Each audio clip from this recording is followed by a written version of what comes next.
तो नमस्कार स्वागत आप सभी का हमारे स्पेशल क्लासेस में। देखिए, अभी तक हम लोग जितने सीरीज अपनी पढ़ाई तक कर चुके हैं, जितने हमने प्रयास अभी तक किए हैं, उसको आगे बढ़ाते हुए हम आज चलेंगे अपने सफ़र को और आगे लेकर के। जैसे कि अभी तक हम लोगों ने वर्ल्ड ज्योग्राफी को स्टार्ट किया था, 3 क्लासेस हो गई हैं और सारी क्लासेस आगे आपको मिलती चली जाएंगी। और क्लासेस को देखने के क्रम में और आपकी तैयारियों को आगे बढ़ाने के क्रम में आज थोड़ा सा रिवीजन और थ्योरेटिकल पार्ट को हम लोग डिस्कस करेंगे, जो कि मोस्ट इंपॉर्टेंट होगा आपके अपकमिंग लेखपाल एग्जामिनेशंस के लिए, जिसके लिए 19 जून का डेट डिक्लेयर किया गया है। इसके साथ ही एक और चीज़ इंपॉर्टेंट है, इस पे जो क्वेश्चन मिलेंगे आपको वो नेक्स्ट क्लास में मिलेंगे, जो कि एमसीक्यू फॉर्मेट में आपको टोटल 40 क्वेश्चंस मिलेंगे, जिसको आप लोगों को सॉल्व करना होगा। तो इस जितने भी थियरीज हैं उन सारी थियरीज को ध्यान से सुनिए, पढ़िए और समझिए, और जो कुछ मैं समझा रहा हूँ उसको पूरी तरीके से एनालाइज कीजिए, ताकि नेक्स्ट क्लास में आप लोग बेहतर से भी बेहतर परफॉर्मेंस दे सकें। चलिए अभी हम लोग देखते हैं, सबसे पहले हम लोगों ने क्या समझा था यहाँ पे। तो अभी हम लोगों ने क्या समझा था, अभी हम लोगों ने समझा था अपने अक्षांश और देशांतर रेखाओं के बीच में, यानी कि लॉन्गिट्यूड एंड लैटिट्यूड रेखाओं के बीच में बारे में, उसके बारे में हम लोगों ने पढ़ा था। तो सबसे पहले आपको मैंने बताया था क्या, एक होता है हमारा लैटिट्यूड, जिसको कि इस तरीके से हम लोग समझते हैं। ऐसे मान लिया हमारे पृथ्वी है और इसके केंद्र से भूमध्य रेखा के उत्तर या दक्षिण जो हमारे कोणों पे, जितने कोण पे हमारे जो रेखाएं खींची जाती हैं, इसे हम लोग क्या बोलते हैं, इसे हम लोग अक्षांश बोलते हैं। अक्षांश का मतलब होता है लैटिट्यूड। और जब सभी अक्षांश को मिलाती हुई रेखाएं खींची जाती हैं तो ये बनाती है हमारी क्या, ये बनाती है हमारी अक्षांश रेखाएं, ये बनाती है हमारी अक्षांश रेखाएं। जैसे कि ये अक्षांश रेखाएं आप लोग देख रहे हैं। इसमें और सारी चीजें हम लोगों ने डील की थी कि 0 डिग्री अक्षांश रेखा को हम क्या बोलते हैं, इसे बोलते हैं भूमध्य रेखा, इसे बोलते हैं भूमध्य रेखा, इसे बोलते हैं इक्वेटर। क्या बोलते हैं इसे, इसे बोलते हैं इक्वेटर। और इसे क्या बोलते हैं, इसे बोलते हैं विषुवत रेखा, इसे क्या बोलते हैं, विषुवत रेखा। और इसे क्या बोलते हैं, इसे बोलते हैं 0 डिग्री अक्षांश, 0 डिग्री लैटिट्यूड इसे बोलते हैं। इसको वृहद वृत्त भी बोला जाता है। सबसे बड़ा जो वृत्त है पृथ्वी पे, सबसे बड़ा जो आभासी सर्कल खींचा गया है, जो काल्पनिक है, एक्चुअल में नहीं है लेकिन काल्पनिक है, अपनी गणना के लिए इसको खींचा जाता है, ये कौन सा है, ये है हमारा 0 डिग्री अक्षांश। किसी भी नाम से आपसे पूछते आसानी से याद करते रहिएगा। इसके आगे हम और सारी चीज़ों को देखा था जो हम लोगों ने, वो सब कुछ हम लोग यहाँ पे डील करेंगे। जैसे कि इसके बाद हम लोगों ने क्या देखा था, इसके बाद हम लोगों ने देशांतर को देखा था। लेकिन देशांतर को देखने से पहले हम लोगों ने जो और सारी चीज़ें देखी थी उसको हम लोग यहाँ पे पहले डील कर लेते हैं, ठीक है। तो पहले हम लोगों ने अक्षांश और देशांतर जो देखा था, इसको जरा सा रुकने में कोई प्रॉब्लम हो रही है, कोई बात नहीं, इसको हम लोग नेक्स्ट वाले पेज पे देख लेते हैं, ठीक है। तो नेक्स्ट पेज पे हम लोग यहाँ पे देख रहे हैं अपने पूरी अर्थ को, पूरी पृथ्वी को, और इस पे हम लोगों ने क्या क्या पढ़ाई की थी ये ध्यान में रखिएगा। सबसे पहले अर्थ पे हम लोगों ने अक्षांश रेखाओं की बात करें तो हम लोगों ने पढ़ा था कि 0 डिग्री जो हमारी अक्षांश रेखा होती है, इसे हम क्या बोलते हैं, विषुवत रेखा। ये तो अभी अभी मैंने आपको पढ़ाया, इक्वेटर यानी कि 0 डिग्री की रेखा। लेकिन जो हमारा 23.5 डिग्री की जो हमारी अक्षांश रेखा होती है, इसे हम बोलते हैं ट्रॉपिक ऑफ कैंसर यानी कि कर्क रेखा, ये मैंने आपको पढ़ाया। इसके बाद जो हमारे 23.5 डिग्री की साउथ अक्षांश, देखिए 23.5 डिग्री की जो हमारी दक्षिणी अक्षांश रेखा होती है, जिसमें हम एन या एस लगाते हैं, ये ध्यान में रखिएगा। ऊपर अगर है ये उत्तरी गोलार्ध में है तो इसे हम नॉर्थ हेमिस्फीयर बोलते हैं, उत्तरी अर्ध गोलार्ध जिसे बोलते हैं, और दक्षिणी अक्षांश में है तो इसे हम लोग दक्षिणी अर्ध गोलार्ध जिसे हम लोग बोलते हैं, हेमिस्फीयर इसे बोलते हैं, ये ध्यान में रखेंगे। अगर उत्तर में हम अपने अक्षांश रेखाओं को लिख रहे हैं तो उसके साथ हमें एन लगाना ही पड़ेगा, तभी वो पूरी तरीके से करेक्ट होगा। आपसे अक्सर क्वेश्चन पूछ लेता है इनमें से कौन इनकरेक्ट है, कौन सा सही तरीके से नहीं लिखा हुआ है। तो ये बेसिकली हम लोग देखते हैं जब भी हम अक्षांश रेखाओं की बात करें तो ऊपर या नीचे यानी कि उत्तर या दक्षिण जिस भी गोलार्ध में हम जाते हैं उसके साथ नॉर्थ या साउथ लिखना इंपॉर्टेंट होता है। ये बात आप लोग कोट कर लीजिएगा, यूपीएससी से यूपीपीसीएस के लेवल तक ये क्वेश्चन पूछे जाते हैं, ठीक है। तो ट्रॉपिक ऑफ कैप्रिकॉर्न होता है हमारा 23.5 डिग्री दक्षिणी गोलार्ध में स्थित अक्षांश रेखा, जिसे कि हम लोग क्या बोलते हैं, मकर रेखा। कौन कौन से देश इससे गुजरते हैं आगे हम लोग अभी अपकमिंग स्लाइड्स में इसको डील करेंगे। इसके बाद आता है हमारा 66.5 डिग्री का जो अक्षांश रेखा, जिसे हम लोग बोलते हैं आर्कटिक सर्कल। आर्कटिक सर्कल बोलने के पीछे का रीजन ये है क्योंकि ये आर्कटिक सागर से होकर के जाता है, आर्कटिक महासागर से होकर के जाता है। और इसके बाद 66.5 डिग्री की जो हमारी दक्षिणी गोलार्ध होती है, 66.5 डिग्री की जो हमारी दक्षिणी गोलार्ध होती है, ये कहलाती है अंटार्कटिका सर्कल यानी कि अंटार्कटिक वृत्त। इसके कहने के पीछे लॉजिक क्या है, क्योंकि यहां से ये क्या है, अंटार्कटिक महाद्वीप से होकर के जाता है, इस वजह से इसे क्या बोलते हैं, इस वजह से इसे अंटार्कटिक सर्कल बोलते हैं। चलिए, ये तो हो गई हमारी अक्षांश रेखाओं के बारे में बात। इसके बाद हम लोग देशांतर रेखाओं को भी डील करेंगे। देशांतर रेखाएं क्या कहलाती हैं? देशांतर रेखाएं जब भी हम लोग प्रधान मध्याह्न रेखा जो ग्रीनविच से होकर के जाती है, लंदन की ग्रीनविच एक वेधशाला है, वहां से होकर के जो लाइन गुजरती है इसे हम लोग प्रधान मध्याह्न रेखा यानी प्राइम मेरिडियन लाइन बोलते हैं। ये ध्यान में रखते रहिएगा। इसे हम प्राइम मेरिडियन टाइम भी बोलते हैं, ये भी ध्यान में रखते रहिएगा। तो यही है हमारा पीएमटी,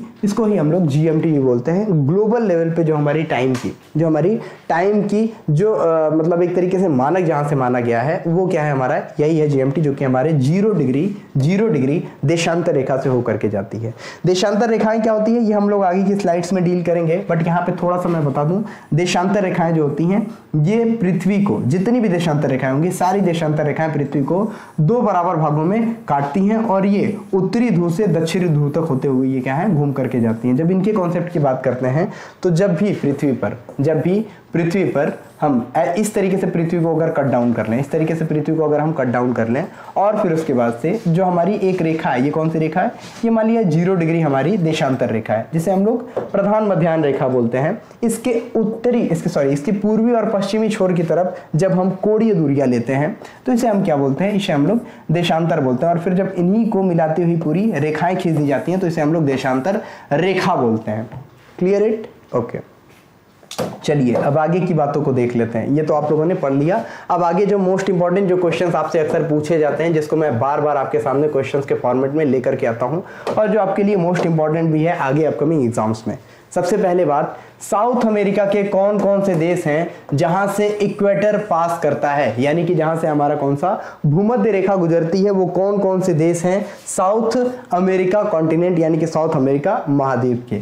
और यहाँ पे हम लोग इसको इमेज में भी देख सकते हैं बड़ी आसानी से। ये हमारा साउथ अमेरिका कॉन्टिनेंट यानी कि साउथ अमेरिका महाद्वीप भी दिखाई दे जाएगा आपको। सबसे पहले जब हम पश्चिम से पूर्व की तरफ चलते हैं, पश्चिम से पूर्व की तरफ जब हम चलते हैं, इस तरीके से हमारा इक्वेटर जा रहा है, तो सबसे फर्स्ट नंबर पे जो हमारा देश पड़ जाता है, ये प्रेजेंट टाइम में इस साइड सिचुएटेड है, इक्वेडोर इसे कहते हैं।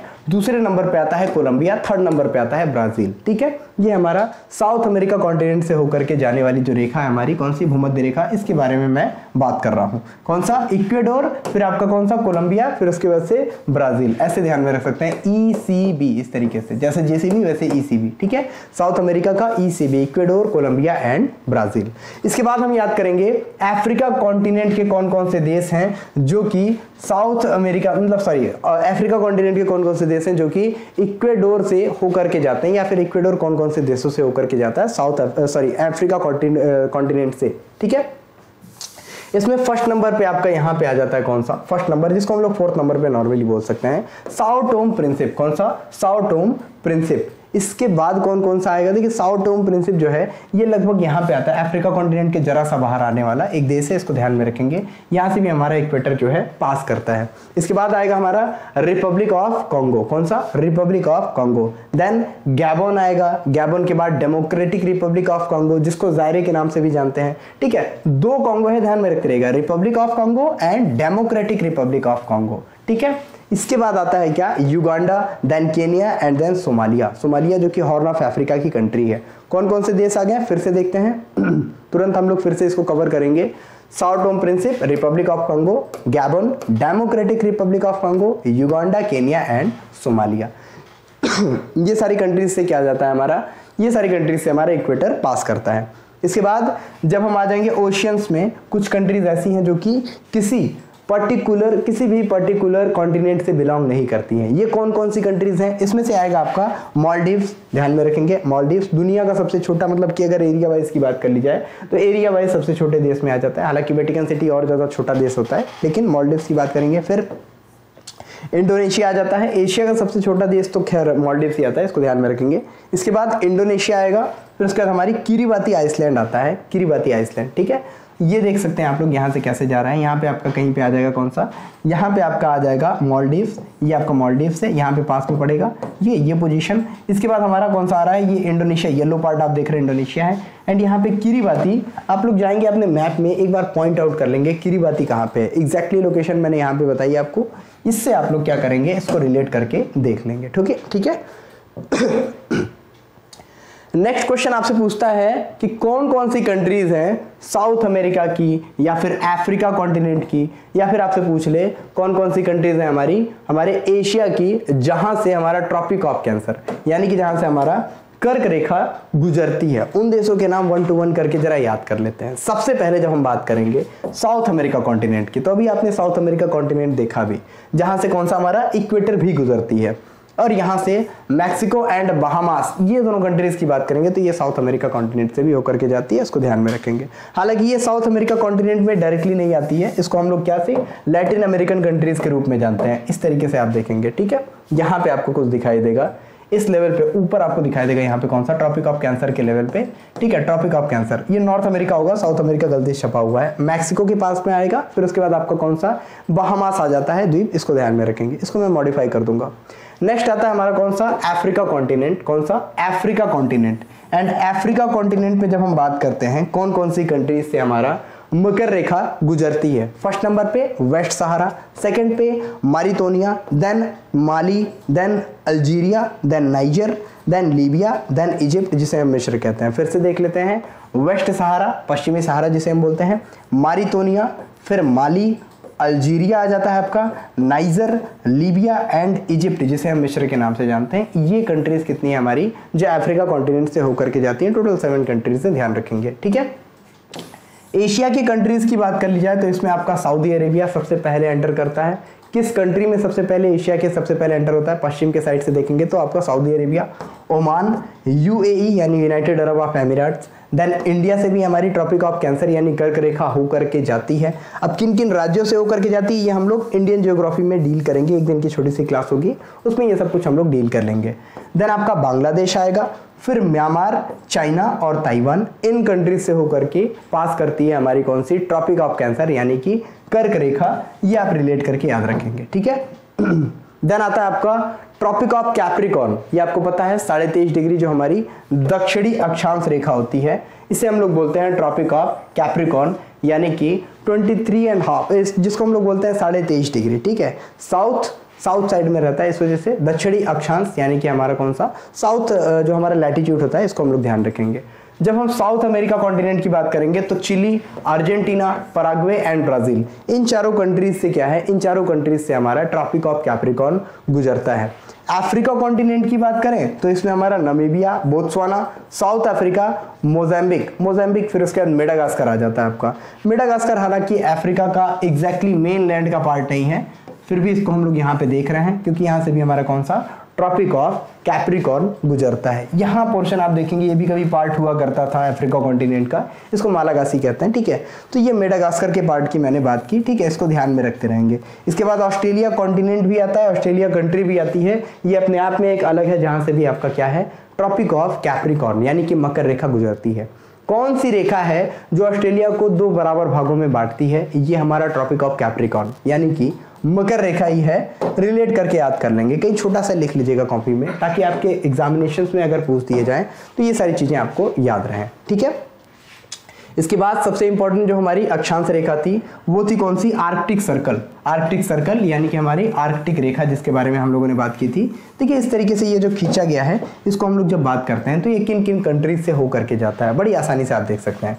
जब भी हम मैप में देखेंगे तो आपको अलास्का दिखाई देगा, अलास्का के बाद ये जाता है कनाडा में, कनाडा से होता हुआ ये कहाँ चला गया, आइसलैंड, ये जो आपका ग्रीनलैंड वाला पोर्शन है, ग्रीनलैंड जहाँ पे डेनमार्क का पूरी तरीके से यहाँ पे क्या है पॉलिटिकल कंट्रोल है। इसके बाद आइसलैंड को टच करता हुआ ये जाता है आपके नॉर्वे में, देन स्वीडन और फिर फिनलैंड होता हुआ ये पहुंच जाता है रशिया में और घूम करके वापस। कौन कौन सी कंट्रीज हो गई, सबसे पहले हमने बात किया अलास्का जो कि यूएसए का पार्ट है, फिर उसके बाद से कनाडा, ये ध्यान रखेंगे, फिर ग्रीनलैंड आता है, ग्रीनलैंड किसका, डेनमार्क का पॉलिटिकली पार्ट है, ये ध्यान में रखेंगे, जियोग्राफिकली तो ये कनाडा का पार्ट दिखाई देता है, ठीक है। उसके बाद हमको आइसलैंड दिखाई देगा, फिर Norway, then Sweden, then Finland और लास्टली ये सबसे ज़्यादा एरिया जिसका कवर करता है ये है हमारा रशिया यानी कि रूस, ठीक है। इमेज को ढंग से देखते रहिए, स्क्रीनशॉट्स भी आप ले सकते हैं जो आपके लिए इंपॉर्टेंट लगे उस चीज़ों को आप देख सकते हैं। देशांतर रेखा जो कि हम लोगों ने अभी पढ़ा, जब भी पृथ्वी के केंद्र से जिसको हम लोग बोलते हैं ना GMT, जिसको हम लोग बोलते हैं क्या, कौन सा, प्रधान मध्याह्न रेखा। तो प्रधान मध्याह्न रेखा की जब हम पूरब या पश्चिम की तरफ कोणीय दूरियों को लेते हैं तो इसे हम क्या बोलते हैं, इसे देशांतर बोलते हैं। और जब सभी देशांतरों को इसी तरीके से मिला दिया जाता है तो ये देशांतर रेखा क्रिएट करती है। इसको आप लोगों को मैंने समझाया था लास्टली क्लासेस में भी। और प्राइम मेरिडियन लाइन किसे बोलते हैं, 0 डिग्री जो हमारी देशांतर रेखा होती है इसे हम प्रधान मध्याह्न रेखा प्राइम मेरिडियन लाइन बोलते हैं। ये आप ध्यान में रखेंगे, जो कि कहां से गुजरती है, जो गुजरती है लंदन की ग्रीनविच वेधशाला से, ग्रीनविच वेधशाला से। भारत का मानक समय कहां से लिया जाता है, भारत का मानक समय लिया जाता है 82.5 डिग्री पूर्वी देशांतर से, पूर्वी देशांतर से हमारा भारत का मानक समय लिया जाता है, जो कि ग्रीनविच यानी कि जो हमारा प्रधान मध्याह्न रेखा है यहाँ से कितने घंटे आगे है, तो लगभग 5.5 घंटे आगे है इसका समय। प्रधान मध्याह्न रेखा से 5.5 घंटे आगे है यहाँ का समय। यानी कि अगर यहाँ पे 12 बज रहे होंगे दोपहर के, प्रधान मध्याह्न जिसको बोलते हैं, 12 बज रहे होंगे दोपहर के, तो इंडिया में 5:30 बज रहे होंगे शाम के। ये आप रिलेट करके याद रखेंगे, ठीक है। कई सारी कंट्रीज में कई सारे टाइम जोन्स भी होते हैं, ये भी ध्यान रखेंगे आप लोग। और यहाँ पे आपको देशांतर पूरे अच्छे तरीके से दिखाई दे जाएगा, जिसमें कि 0 डिग्री, जिसको कि 0 डिग्री लॉन्गिट्यूड बोलते हैं, जिसको कि हम लोग प्राइम मेरिडियन लाइन बोलते हैं, 0 डिग्री देशांतर बोलते हैं। ये आप रिलेट करके याद रखेंगे, जो कि ग्रीनविच वेधशाला से जाती है लंदन के, रिलेट करेंगे, ठीक है। इसके ही जस्ट अपोजिट में आती है 180 डिग्री की हमारी देशांतर रेखा। और जब भी आपसे पूछ दे कि टोटल नंबर्स क्या है हमारे देशांतर रेखा के, यानी कि टोटल कितनी काउंटिंग, जब आप काउंटिंग करते हैं किसकी, हमारे लॉन्गिट्यूड्स की जब हम काउंटिंग करते हैं तो लॉन्गिट्यूड्स में टोटल कितने लॉन्गिट्यूड्स हैं, तो ध्यान रखिएगा 0 से लेकर के हम 180 तक जाते हैं एक साइड से, और दूसरे साइड से भी 180 तक जाते हैं। यानी 180 + 180 = 360, टोटल 360, यानी कि 360 टोटल जो है काउंटिंग होती है हमारे किसकी, हमारे लॉन्गिट्यूड्स की टोटल काउंटिंग कितनी होती है, 360। ये आप ध्यान में रखते रहेंगे। जिसमें से 0 डिग्री वाला जो हमारा है कौन सा, प्रधान मध्याह्न रेखा जिसे हम लोग बोल रहे थे, प्राइम मेरिडियन लाइन जो है, ये मोस्ट इंपॉर्टेंट हो जाता है। और इसी के साथ जो इसके अपोजिट में 180 डिग्री की जो हमारी देशांतर रेखा है, ये इंपॉर्टेंट हो जाती है, क्योंकि इसे हम किस नाम से जानते हैं, इसे हम अंतर्राष्ट्रीय तिथि रेखा के रूप में जानते हैं, इंटरनेशनल डेट लाइन के रूप में। तो इस तरीके से आपने देखा कैसे हमारे अक्षांश और देशांतर रेखाएं, अक्षांश हम किसे बोलते हैं, अक्षांश हम इन रेखाओं को बोलते हैं जो कि पृथ्वी को किस तरीके से काट रही है। देखिए इस तरीके से स्लाइड्स काटते हुए चली जा रही हैं, और सभी का आकार अलग अलग है, सभी का आकार अलग अलग है। अक्षांश रेखा जब ऊपर जाए या नीचे जाए तो इसके मान में कमी आती है, इसके मान में कमी आती है, मान में वृद्धि होती है, लेकिन इसके आकार में कमी आती है, इसका व्यास जो है छोटा होते जाता है। मान में वृद्धि हो रही है मतलब 0 पे है तो 0 है, ऊपर बढ़ेगा तो 10, 20, 30, जाते जाते 90 तक पहुंच जाएगा, यानी मान में वृद्धि होती जा रही है। ये ध्यान रखेंगे आप।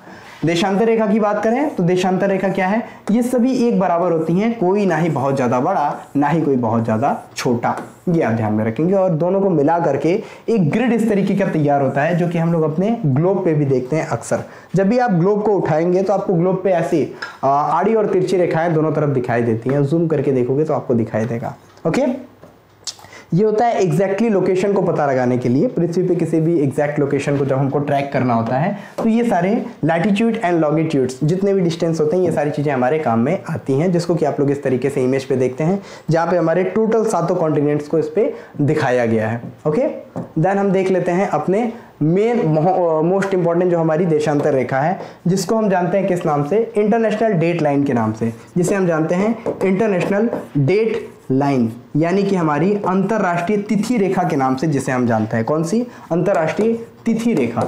इसको तिथि रेखा कहते क्यों है, ये बहुत ज्यादा इंपॉर्टेंट क्वेश्चन हो जाता है आपके लिए, क्योंकि इसके एक पार जाने पे दूसरी तिथि होती है, एक पार जाने पे दूसरी तिथि होती है। ये क्या लॉजिक है सर, सबसे पहले देखिए यहाँ पे जब हम देखेंगे 0 डिग्री हमारी, पहले तो हम 0 डिग्री को देख लेते हैं, पहले हम 0 डिग्री को देख लेते हैं प्राइम मेरिडियन लाइन, और इसके बाद हम लोग देखेंगे 180 डिग्री की जो लाइन जा रही है, ये ऐसे ना जाकर के ऐसे ऐसे क्यों जा रही है, इसको भी हम लोग अभी डील करेंगे। पहले हम लोग प्रधान मध्याह्न रेखा को देख लेते हैं, ये किन किन कंट्रीज से होकर के गुजरती है। ठीक है, प्राइम मेरिडियन लाइन की हम लोग बात कर लेते हैं, उसके बाद आपको और अच्छे से हमारी इंटरनेशनल डेट लाइन समझ में आएगी। कैसे सर, कहाँ से होकर के जाती है हमारी प्राइम मेरिडियन लाइन, तो सबसे पहले ग्रीनविच वेधशाला से होकर के जाती है, जो कि लंदन में है, यानी कि यूके से तो होकर के ये जाएगी ही जाएगी, ये ध्यान में रखते रहिएगा। ठीक है, पहला क्वेश्चन।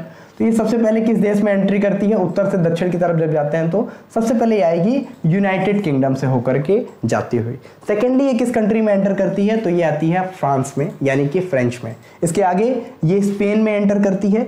3 कंट्रीज तो आपको डायरेक्टली दिखाई दे रही हैं जो कि यूरोपियन कॉन्टिनेंट की है, यानी कि यूरोपीय महाद्वीप की 3 कंट्रीज तुरंत हो जाती है उत्तर से दक्षिण की तरफ चलते हुए। ठीक है, इसके बाद आते हैं हमारे कौन से, इसके बाद आती हैं हमारी कंट्रीज जो कि अफ्रीका कॉन्टिनेंट्स की कंट्रीज हैं, जिसे अंध महाद्वीप के रूप में जाना जाता है।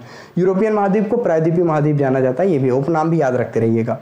सबसे पहले एंट्री होती है अफ्रीका कॉन्टिनेंट में अल्जीरिया में। आपसे अक्सर क्वेश्चन पूछे जाते हैं, जो हमारा प्रधान मध्याह्न रेखा है जिसे हम लोग बोलते हैं प्रधान मध्याह्न रेखा, जब नॉर्थ से साउथ की तरफ लेकर के जा रहे हैं यानी उत्तर से दक्षिण की तरफ जाते समय ये सबसे पहले किस देश में एंट्री करता है, तो ये आपका यूके में एंट्री करता है। अफ्रीका के किस देश में सबसे पहले एंट्री करता है, तो ये आपका अल्जीरिया है।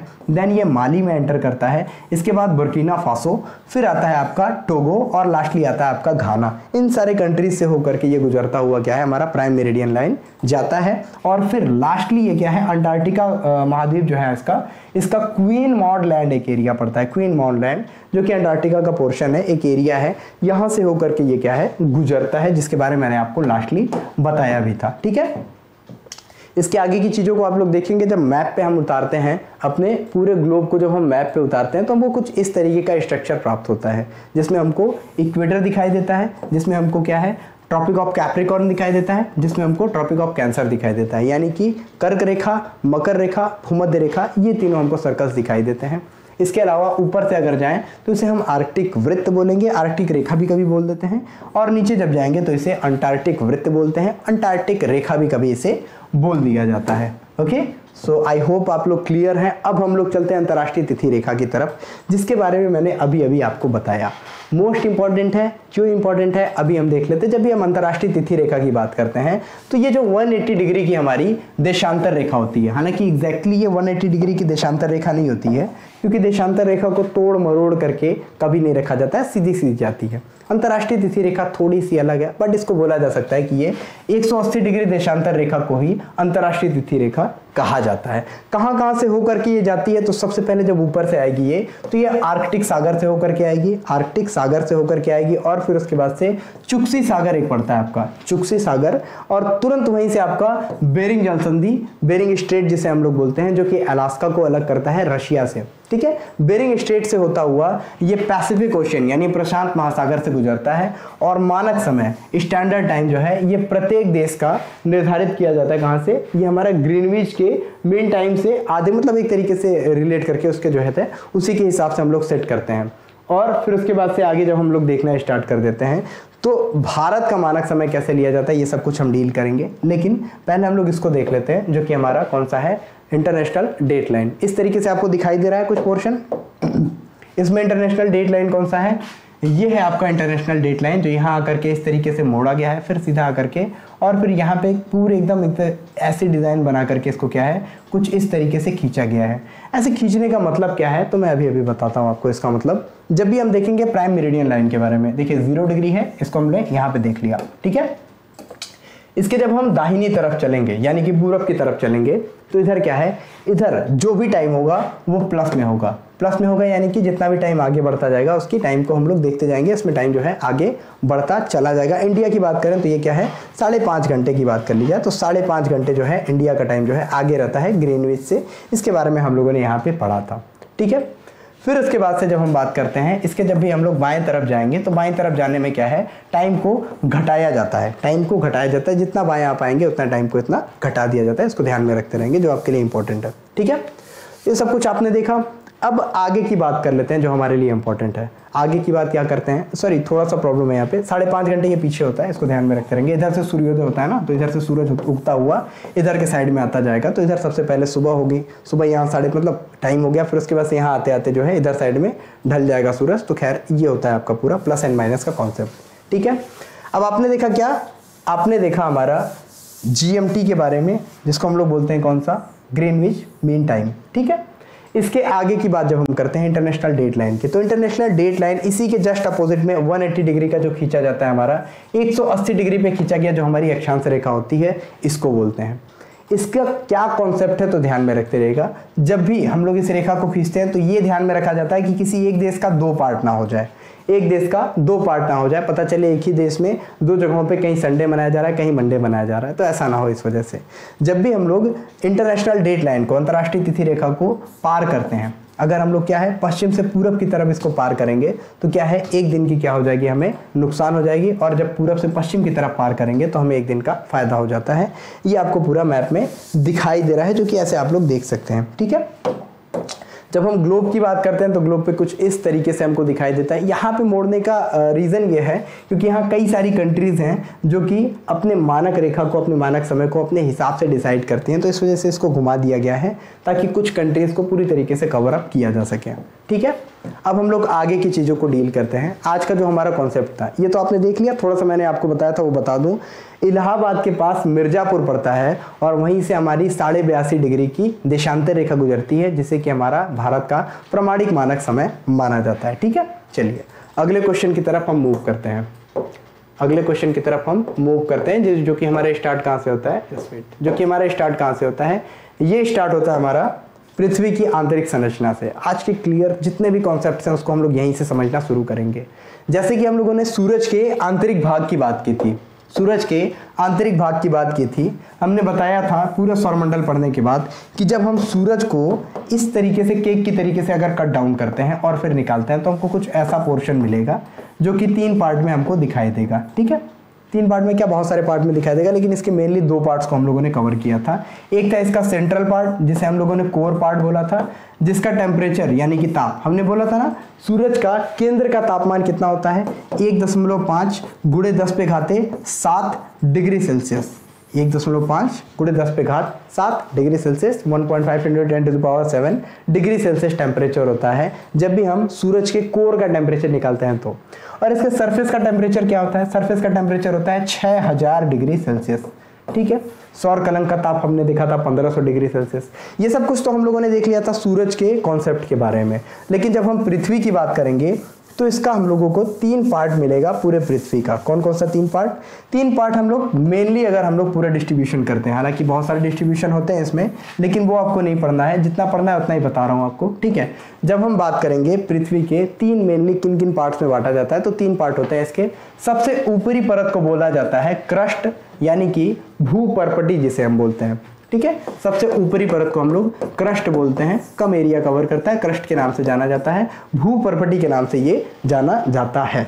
इसके बाद सेकंड जो पार्ट आता है आपका, जो सेकंड पार्ट आता है इसे हम लोग मेंटल के नाम से जानते हैं, यानी कि आवरण भी इसे कहते हैं, ये मेंटल के नाम से जाना जाता है, ये आप रिलेट करके याद रखेंगे। और जो हमारा केंद्रीय भाग होता है इसे हम लोग कोर कहते हैं, इसे कोर या क्रोड कहते हैं, आंतरिक भाग कहते हैं पृथ्वी का। हालांकि इसको भी अलग अलग बांटा जाता है, ऊपरी क्रोड, आंतरिक क्रोड यानी कि बाहरी क्रोड, आंतरिक क्रोड, तो ये सब कुछ हम लोग आगे देखेंगे, लेकिन जितना इंपॉर्टेंट है उतना हम लोग अभी देख लेंगे। ठीक है, इसी को बांटा भी जाता है 3 तरीके से, सियाल, सीमा एंड नीफे में। सियाल सबसे ऊपर वाला पोर्शन होता है, सियाल का मतलब सिलिका एंड एल्युमिनियम की इसकी क्या है खासियत होती है। फिर उसके बाद सीमा होता है यानी कि सिलिका और मैग्नीशियम जहाँ पे ज़्यादा होता है। ठीक है, फिर उसके बाद आता है आपका कौन सा, इसके बाद आता है आपका नीफे यानी कि निकिल और फेरस यानी कि आयरन की अधिकता जहाँ पाई जाती है, जिसे केंद्रीय भाग के बारे में हम लोग समझते हैं, जिसे हम लोग जानते हैं कि ये पृथ्वी का कोर है, पृथ्वी का केंद्र है, इसके बारे में हम बात करते हैं। चलिए, ये तो हम लोगों ने पूरी तरीके से मैप में देख लिया कि अगर अर्थ को केक की तरीके से काट करके बाहर निकाला जाए ये पोर्शन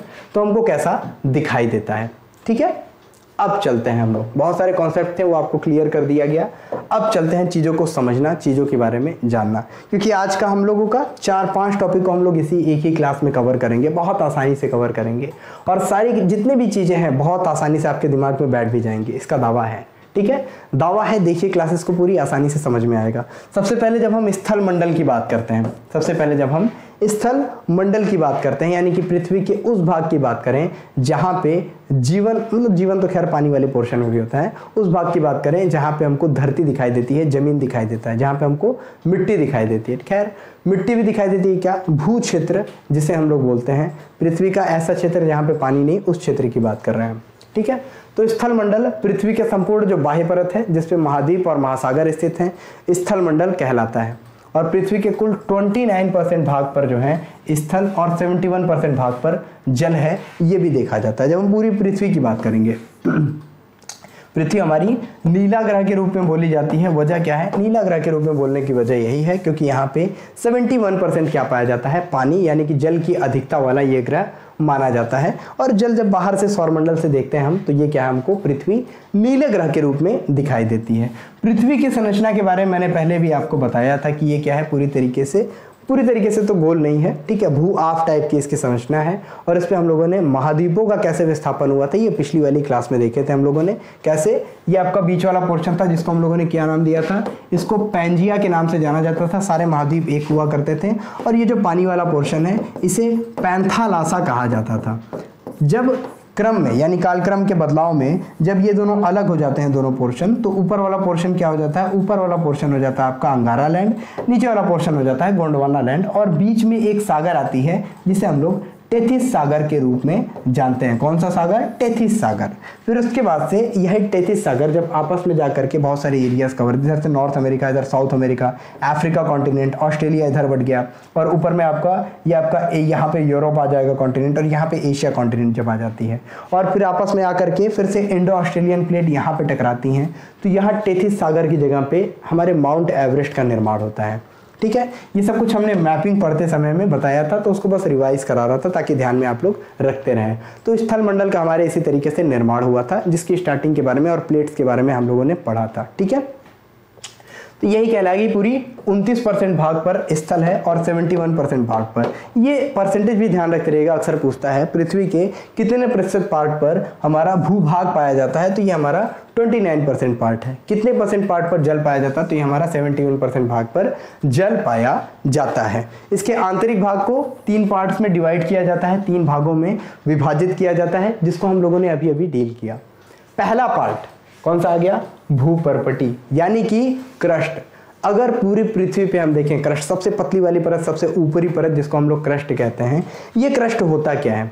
ये क्या है? अंदर की तरफ मोटाई इसकी मात्र 35 किलोमीटर होती है। अंदर की तरफ मोटाई मात्र 35, मात्र क्यों कह रहा हूं ये आप लोग आगे जब समझेंगे पृथ्वी का पूरे त्रिज्या तो आपको समझ में आएगा। मात्र 35 किलोमीटर की गहराई तक क्या पाया जाता है? भूपर्पटी, यानी कि ऊपरी आवरण, जिसे हम क्रस्ट के नाम से जाने जाते हैं। किन चट्टानों से मिलकर के ये बनी होती है? ये बेसाल्ट चट्टानों से मिलकर के बनी होती है। अगला टॉपिक हम लोग चट्टान पढ़ेंगे तो यहाँ आपको समझा दूंगा बेसाल्ट किस तरह की चट्टानें होती हैं। इसका बाहरी भाग अवसादी और आंतरिक भाग ग्रेनाइट से बना होता है। जब भी हम ऊपरी क्रस्ट की बात करेंगे, बाहरी क्रस्ट की बात करेंगे, आउटर क्रस्ट की बात करेंगे, ये अवसादी चट्टानों से मिलकर बना होता है। यानी बहुत सारे जब भी अवसाद आकर के जमा होते हैं, बहुत सारे जब छोटे छोटे पत्थरों के टुकड़े, चट्टानों के टुकड़े आकर के इकट्ठा होते हैं, वो बनाता है हमारे आउटर क्रस्ट को। और आंतरिक परत की बात की जाए तो ये ग्रेनाइट से बना होता है, यानी कि इंटरनली जितना आप इसको खनते चले जाएंगे अंदर जाकर के ये और ज्यादा हार्ड होता चला जाएगा, कठोर होता चला जाएगा। ये रिलेट करिएगा आप। ठीक है, नेक्स्ट वन इज आवरण, यानी कि मेंटल। दूसरा जो आपका परत होता है पृथ्वी की, जिसे हम लोग आवरण या मेंटल के नाम से जानते हैं, ये कहां से कहां तक जाता है? ये आपका 35 किलोमीटर से लेकर के 2900 यानी 2900 किलोमीटर तक का जो रेंज होता है, ये गहराई तक की, बहुत ज़्यादा गहराई, बहुत ज़्यादा मोटाई तक का ये जो पूरा एरिया है, ये क्या कहलाता है? ये एरिया मेंटल कहलाता है, जो मुख्यतः बेसाल्ट चट्टानों से बना होता है। किससे? बेसाल्ट चट्टानों से बना होता है। पृथ्वी का 83% पार्ट यही कवर करता है। यानी सबसे ज्यादा एरिया कौन कवर कर रहा है? पृथ्वी के पूरे, जब हम लोग पूरे एरिया, पूरे पृथ्वी की बात करेंगे तो ये 3 पार्ट्स में से सबसे ज्यादा कौन एरिया कवर कर रहा है? 83% पार्ट कौन कवर कर रहा है? ये हमारा मेंटल कवर कर रहा है। ये आप ध्यान में रखते रहेंगे। लास्टली आता है थर्ड पार्ट, जिसे हम लोग केंद्रीय भाग के नाम से जानते हैं, जिसे हम लोग कोर कहते हैं, जिसे हम लोग क्रोड कहते हैं। ठीक है, और पृथ्वी के टोटल 16% पार्ट यानी 16% भाग को ये कवर करता है, ये आवरण करता है। यानी कि ये पूरी तरीके से क्या कवर कर रहा है? आपका केंद्रीय भाग कवर कर रहा है। कितना परसेंट? 16% पार्ट को। और ये मुख्यतः किन किन तत्वों से मिलकर बना होता है? एक होता है आपका निकिल, एक होता है फेरस। जस्ट बिकॉज इसे नीफे बोला जाता है, यही रीजन है क्योंकि इसमें क्या क्या निकिल और फेरस, फेरस मीन्स आयरन होता है, ध्यान में रखते रहेंगे। NiFe इज इक्वल्स टू नीफे, तो नीफे परत इसी वजह से इसको बोला जाता है, Ni और Fe के अधिकता के कारण। लास्टली आप ध्यान में रखते रहेंगे पृथ्वी के क्रोड का विस्तार कहां से कहां तक है? 2900 किलोमीटर तक क्या है सर? 2900 किलोमीटर तक है हमारा मेंटल वाला पार्ट। इसके बाद पृथ्वी की त्रिज्या कहां तक जाती है? पृथ्वी का केंद्रीय भाग कहां तक जाता है? 6371 किलोमीटर तक, यानी कि पृथ्वी के केंद्र तक। 6371 किलोमीटर तक, यानी पृथ्वी के केंद्र तक जो हमारी पूरी लंबाई, पूरी जो हमारी रेखा जाती है, इसे हम लोग बोल रहे हैं, इसे हम लोग किस नाम से जाना है? इसे हम लोग जानना है पूरी हमारी नीफे यानी कि कोर पोर्शन के नाम से। तो टोटल पृथ्वी की त्रिज्या अगर पूछ दी जाए तो ध्यान रखिएगा 6371 लगभग मानी जाती है पृथ्वी की त्रिज्या। ओके, देन आफ्टर आपके इस पूरे तीनों पार्ट्स के बारे में हम लोगों ने डील किया, जिसमें सबसे ऊपरी पार्ट आपका क्रस्ट आता है, जिसके बारे में हम लोगों ने बात किया कि पृथ्वी के 35 किलोमीटर तक की जो पार्ट को कवर करता है, ये क्या है? हमारा क्रस्ट कहलाता है। और फिर उसके बाद से आपका मेंटल आता है जो 83% पार्ट को कवर करता है, सबसे ज़्यादा एरिया। उसके बाद कोर आता है जो 16% यानी 16% पार्ट को कवर करता है। अनुमान लगाया जाता है कि पृथ्वी के केंद्रीय भाग में पिघला हुआ मैग्मा पाया जाता है, पिघला हुआ मैग्मा पाया जाता है, ये ध्यान में रखते रहेंगे। जब तक पृथ्वी के अंदर है तब तक वो मैग्मा है, पृथ्वी से बाहर निकल गया ज्वालामुखी के थ्रू तो ये क्या हो जाएगा? तो ये हो जाएगा लावा। ओके, आगे की बात करते हैं, आगे की बात कर लेते हैं। आगे क्या आ रहा है आपका? आगे नेक्स्ट टॉपिक आ रहा है जिसको कि हम लोग चट्टानों के नाम से जानते हैं। ठीक है, हम लोगों ने क्या डील किया? हम लोगों ने पृथ्वी को डील किया, सबसे पहले सौरमंडल डील किया था। उसके बाद हमने बहुत सारे ग्रहों को डील किया, सूरज को डील किया था। उसके बाद हम लोगों ने पृथ्वी को पकड़ा, पृथ्वी के ऊपरी आवरण को देखा, मैपिंग को पढ़ा, और फिर उसके बाद हम लोग क्या पढ़ेंगे? अब इसकी आंतरिक संरचना को हम पढ़ रहे थे। आंतरिक संरचना किस तरह की है ये हमने मात्र 5 मिनट में पूरी तरह से एक ओवरव्यू ले लिया और समझ लिया हम लोगों ने क्या क्या इंपॉर्टेंट है हमारे पृथ्वी की आंतरिक संरचना से। अब हम चलेंगे अपने पृथ्वी के जितने भी चट्टानें होती हैं उन चट्टानों के बारे में डील करने, यानी कि पृथ्वी पे जो चट्टानें पाई जाती हैं इनका जब हम वर्गीकरण करेंगे, इनका जब हम क्लासिफिकेशन करेंगे, यानी क्लासिफिकेशन ऑफ रॉक्स, तो हमको 3 टाइप्स मिलेंगे। एक टाइप मिलेगा हमें आग्नेय चट्टान, जिसे इग्नियस रॉक्स बोलते हैं। उसके बाद अवसादी चट्टान आएगा, लास्टली आपका कायांतरित या रूपांतरित चट्टान आएगा। 3 तरह की चट्टानें हैं। आग्नेय चट्टानें जो जब भी ज्वालामुखी फूटती है तो अंदर से जो हमारा मैग्मा निकलता है बाहर आके लावा हो जाता है, और बाहर आकर के जब वो कहीं पे गिरता है धड़ाम से, उसके बाद वो ठंडा होता है। ठंडे होने के बाद जो चट्टान हमें प्राप्त होता है उसे हम बोलते हैं आग्नेय चट्टान। अवसादी चट्टान क्या होता है सर? तो या तो कायांतरित चट्टान हो, क्या होता है इसको भी मैं बताऊंगा, या तो आग्नेय चट्टान हो। ठीक है, ये चट्टानों से जब घिस घिस करके छोटे छोटे बुरादे आते हैं और ये सब आकर के इकट्ठा होकर के कहीं अवसाद पूरी तरीके से जमा देते हैं, कहीं पे आकर के पूरी तरीके से कलेक्टिवली एक नया चट्टान बना देते हैं, जम करके परत दर परत कई सारे परत बना लेते हैं। सो क्या कहलाता है ये कहलाता है आपका अवसादी चट्टान, जिसे हम लोगों ने पढ़ा था कि आउटर क्रस्ट जो है हमारा सिर्फ अवसादी चट्टानों से ही मिलके बना होता है। ठीक है, कायांतरित चट्टान क्या होती है सर? नाम से ही पता चल रहा है, काया जिसका अंतरित हो गया, यानी जिसका रूप अंतरित हो गया, जिसका रूप बदल गया। तो जो रूप का अपने अंतरण कर ले, रूप को जो बदल ले, इसे हम लोग कायांतरित शैल या कायांतरित चट्टान के रूप में जानते हैं। ओके सर, नेक्स्ट आता है हमारे सामने क्या?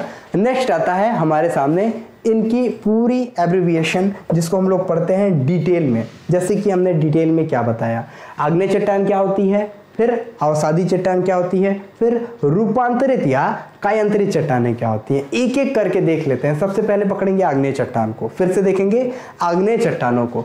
इसमें जब बोलते हैं ज्वालामुखी उद्गार के समय भूगर्भ से निकलने वाला लावा, ध्यान रखिएगा लावा और मैग्मा बहुत ही आपको सिंपल लगता है एकदम सेम टू सेम है, but these are not same.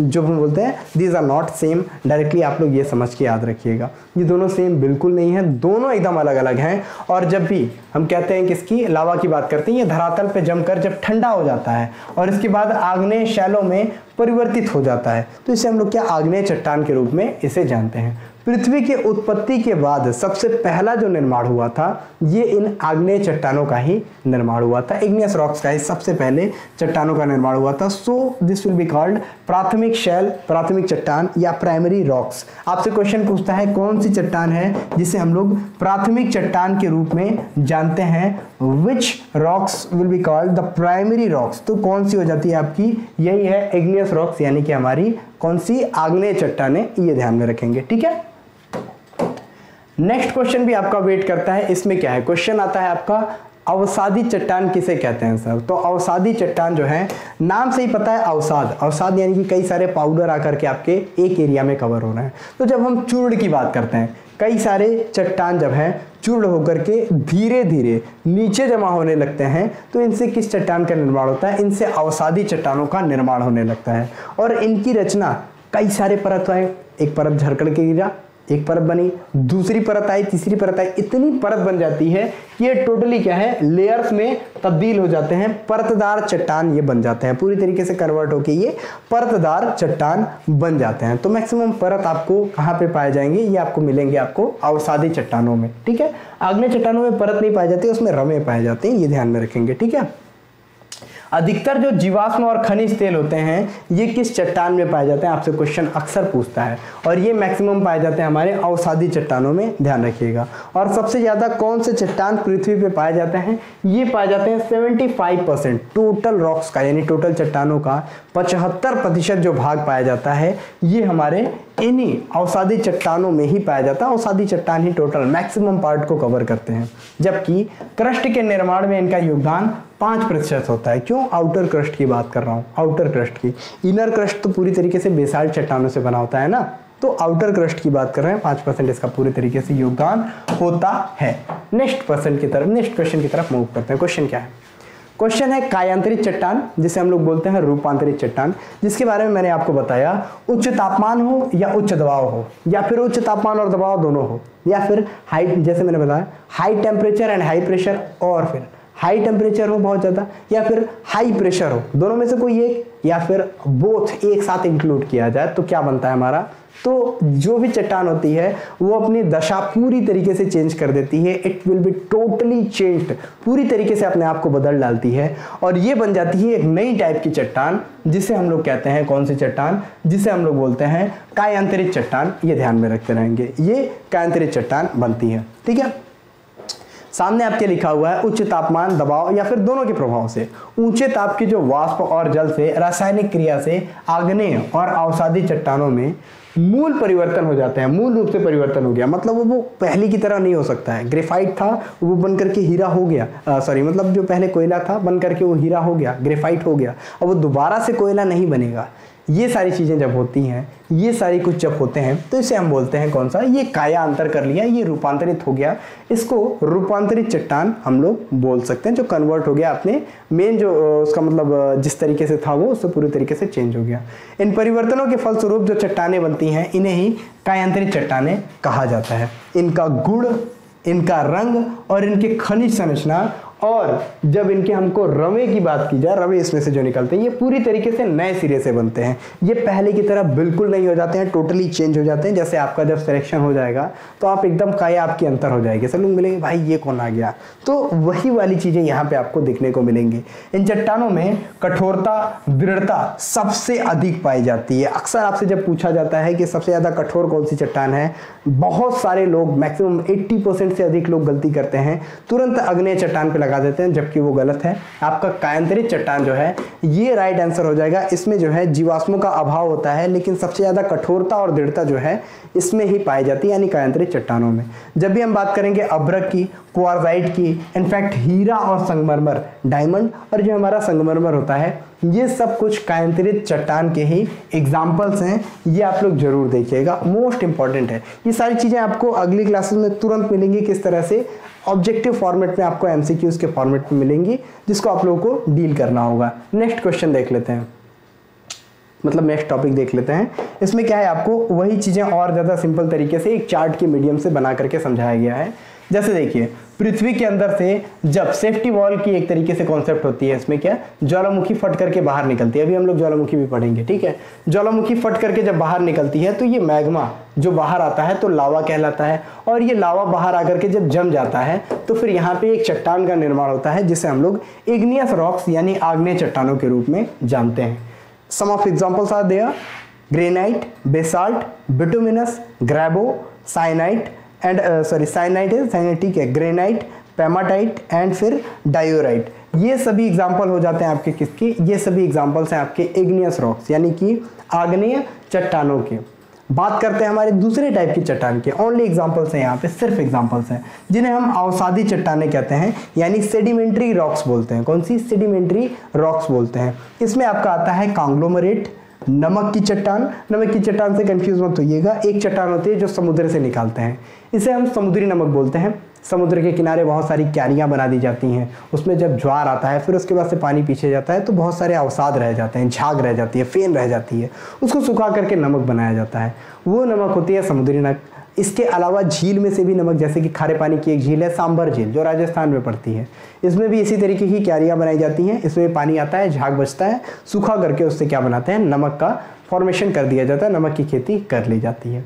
लेकिन जब हम सेंधा नमक की बात करते हैं, काला नमक की बात करते हैं, ये सारे नमक कहाँ से आते हैं? ये चट्टानों से आते हैं।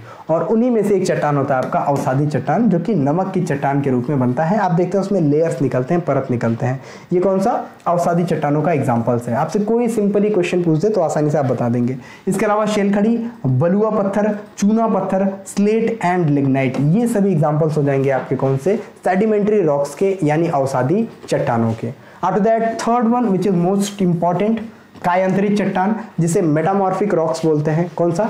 कायांतरित चट्टान, जिसे हम मेटामॉर्फिक रॉक्स बोलते हैं। इसमें आता है आपका सर्पेंटाइन, नीस या फिर साइनाइड नीस, देन आता है आपका एंथ्रोसाइट कोयला, फिर आता है आपका क्वार्जाइट, इसके बाद सिस्ट, सपिंड एंड सिस्ट। सिस्ट एंड सपिंड सिस्ट दो तरह के होते हैं, तो ये दोनों सिस्ट जो आ जाते हैं आपके। फिर स्लेट आता है, देन फाइलाइट आता है, देन संगमरमर एंड ग्रेफाइट। संगमरमर एंड ग्रेफाइट ये सब मोस्ट इंपॉर्टेंट है। एग्जांपल आपका संगमरमर अक्सर पूछता है, ग्रेफाइट भी पूछता है, हीरा भी आपसे अक्सर पूछ लेता है।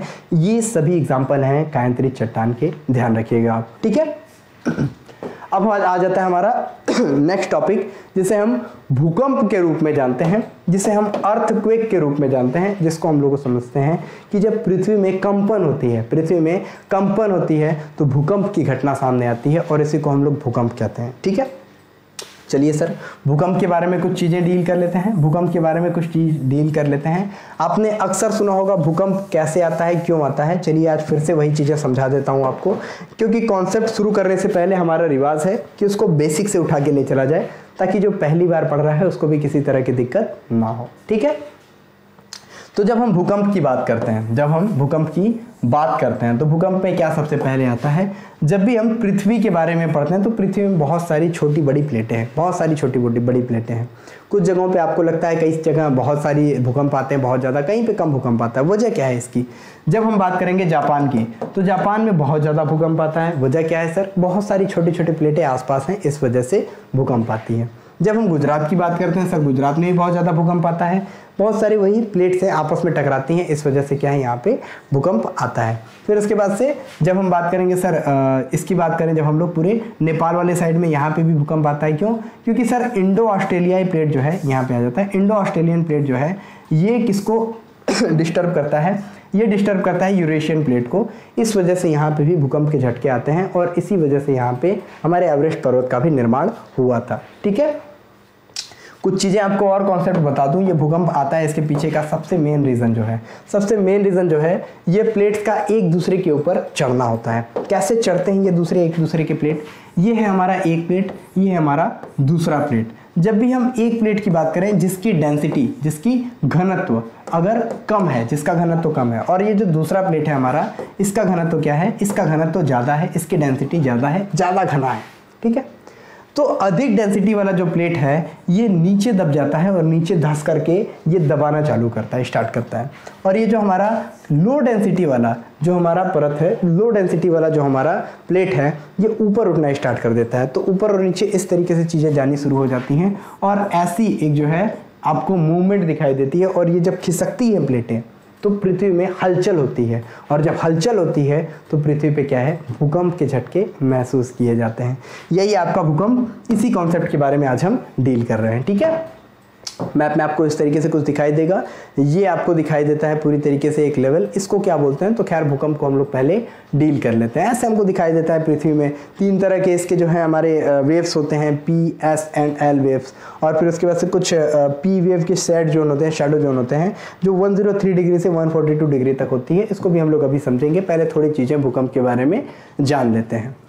तो नॉर्मली दो तरीके से आपको भूकंप समझाई जा सकती है। एक होती है आपकी भूकंप जो कि प्राकृतिक कारणों से आती है, यानी नेचुरली क्रिएटेड जो हमारा अर्थक्वेक होता है, यानी कि जो हमारी प्लेट्स एक दूसरे पे चढ़ गई उससे क्या हो रहा है, नेचुरली हमारे क्या है भूकंप आ रहे हैं।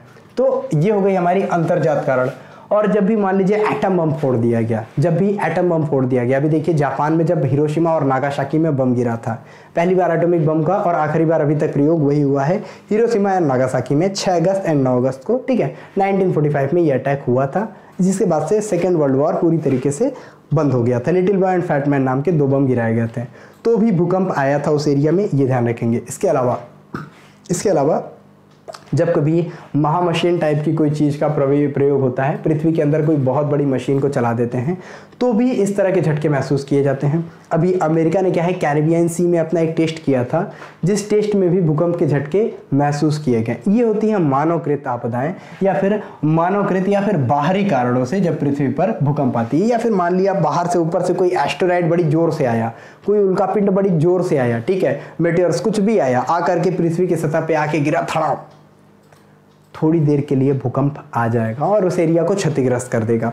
इसी की बात हम कर रहे थे यहाँ पे। तो भूकंप की बात हम करते हैं जब किसी बाहरी या अंतर्जात कारणों से पृथ्वी के भूपटल में, ध्यान रखिएगा मोस्ट इंपॉर्टेंट, भूपटल में कंपन का अनुभव होता है, यानी जब उस पर वाइब्रेशन फील की जाती है, तो ये क्या है, भूकंप यानी कि अर्थक्वेक कहलाता है। ओके देन, जो भूकंपीय तरंगे हैं इनकी उत्पत्ति का स्थान क्या कहलाता है? वन लाइनर क्वेश्चन में अक्सर पूछता है, उत्पत्ति का स्थान क्या कहलाता है? ये भूकंप मूल के नाम से जाना जाता है, भूकंप मूल के नाम से जाना जाता है। इसके बाद आता है जिस स्थान पर भूकंप की उत्पत्ति या ऊर्जा की उत्पत्ति होती है उसे क्या कहते हैं? भूकंप की उत्पत्ति। देखिए यहाँ पे क्या था, यहाँ भूकंपीय तरंगों की उत्पत्ति का स्थान हो गया, ठीक है, और भूकंप की जो उत्पत्ति हो रही है ये क्या है, वही भूकंप मूल, यानी कि पूरी तरीके से क्या है, यहाँ पे भूकंप उत्पन्न हुआ था जहां से तरंगे क्रिएट हुई थी। और इसके बाद जहां पे ये सतह पे सबसे पहले आता है, जहां पे सतह पे सबसे पहले ये दिखाई देता है, उस जगह को क्या बोलते हैं? उस जगह को हम बोलते हैं एपिक सेंटर, यानी अधिकेंद्र। क्या बोलते हैं इसे? एपिक सेंटर, यानी कि अधिकेंद्र। सबसे पहले जो भूकंप का अनुभव किया जाता है, इसी को भूकंप मूल के सबसे पहले जो है नजदीक सतह पर सबसे पहले, मान लिया ये हमारी पृथ्वी है, यहाँ पे आ गया हमारा कुछ भूकंप मूल, यहाँ पे आ गया हमारा कुछ भूकंप मूल, और भूकंप मूल जो है सबसे पास में ये वाला अर्थ का पोर्शन पाया, ये वाला अर्थ का पोर्शन, और यहीं पे आके सबसे पहले झटकों को महसूस किया गया। तो इस पोर्शन को जहाँ पे सबसे पहले झटके महसूस किए गए, इसको एपिक सेंटर बोलेंगे, EPIC सेंटर, ठीक है, epic centre, most important, note कीजिएगा। नेक्स्ट आता है आपका भूकंप की तीव्रता को रिक्टर स्केल पर मापा जाता है, रिक्टर स्केल पर मापा जाता है, और क्या है इसका जो है, जो पूरी कार्यप्रणाली समझी जाती है, इसको हम लोग क्या बोलते हैं? सिस्मोग्राफ। अब देखिए सिस्मोग्राफ क्या होता है, जरा हम समझ लेते हैं। हमारा सिस्मोग्राफ जो होता है, सिस्मोग्राफी जिसको बोल देते हैं एक तरीके से, भूकंप की जो स्टडी होती है इसको हम लोग सिस्मोग्राफी बोलते हैं, सिस्मोलॉजी बोलते हैं, ठीक है। और सिस्मोग्राफ पे इसका पूरी तरीके से क्या किया जाता है? मेजरमेंट किया जाता है। इस तरह का क्या किया जाता है, एक ऐसे कर लेता हूँ, ठीक है, इस तरह का एक डंडी लगा करके, इसमें एक डंडी ऐसे बांधी जाती है और इस पर एक बॉल लटका दी जाती है, एक बॉल लटका दी जाती है, और इस पर एक पेन ऐसे लगा दिया जाता है, और यहाँ से एक पेपर जो है, ये पेपर क्या है, जाना स्टार्ट होता है, और इस पेपर पे देखिए ये इस तरीके का एक पेपर होता है, और इस पेपर को इस तरीके से लगा दिया जाता है ग्रिड के तरीके से। यहाँ पे एक पेन लगा हुआ है, इसके नीड यहाँ पे है, ठीक है। और जब इस पेपर को आगे ले जाते हैं, और जब भी भूकंप आता है ये पेज चलता रहता है। भूकंप जब आता है तो ये क्या है, ये इस तरीके से पूरा क्या है, पूरी तरीके से ये क्या है, ये बताता है कितना ज़्यादा तीव्रता की क्या है, ये भूकंप आई है। जैसे ECG मशीन चलती है, जस्ट लाइक दैट, ठीक है। तो इस तरीके से ये क्या है, निशान बनानी शुरू करती है, और आगे भी इसी तरीके से ये निशान बनाती चली जाती है। लास्ट में इस पेज को निकाल करके स्टडी की जाती है, इसी को सिस्मोग्राफ बोलते हैं। इन ग्राफ्स को उठा के उस पर स्टडी की जाती है, जो कि ऑल ओवर अर्थ पे, यानी पूरे वर्ल्ड में, पूरे भारत में, पूरी दुनिया में लगाए रहते हैं, और उन सबका इंटरकनेक्शन करके चेकअप किया जाता है, क्योंकि P वेव्स पूरी पृथ्वी में फैलती हैं जब भी उत्पन्न होती हैं, तो ठीक है, इनकी स्टडी की जाती है, इनके बारे में जानकारी ली जाती है, और इसके बाद बताया जाता है कितनी तीव्रता की भूकंप यहाँ पे आई थी, कितनी तीव्रता की भूकंप यहाँ देखी गई थी, महसूस की गई थी। फिर उसके बाद न्यूज़ जो है क्रिएट होता है, ये आप ध्यान रखेंगे, ओके। तो मैंने बताया भूकंप की तीव्रता को रिक्टर स्केल से नापते हैं, रिक्टर स्केल पर मापते हैं, और भूकंप मापने का कार्य जो है सिस्मोग्राफ से किया जाता है, जिस मशीन को भी मैंने दिखाया सिस्मोग्राफ ये कहलाता है। एंड रिक्टर स्केल पर 1935 में चार्ल्स रिक्टर और गुटेनबर्ग के द्वारा इसको क्या किया गया था, डेवलप किया गया था रिक्टर स्केल को। ये क्या है, ये लॉगरिथम पे बेस्ड एक पैमाना है, लघुगणकीय पैमाना है, इसको नॉर्मली ध्यान रखेंगे। सबसे ज्यादा अधिकतम तीव्रता की भूकंप जो है 8.9 फ्रीक्वेंसीज की होती है, ये तीव्रता मानी जाती है। सबसे अधिक तेज भूकंप जब आती है क्या है, विनाशकारी होता है, बहुत ही ह्यूज लेवल पे धन जन की हानि होती है, इसको हम लोग यहाँ पे देख सकते हैं। ओके देन आगे की बात करते हैं, हमारे समय की बात करते हैं। कौन सी, समान भूकंपीय तीव्रता वाले स्थानों को मिलाने वाली जो रेखा होती है, समान भूकंपीय तीव्रता।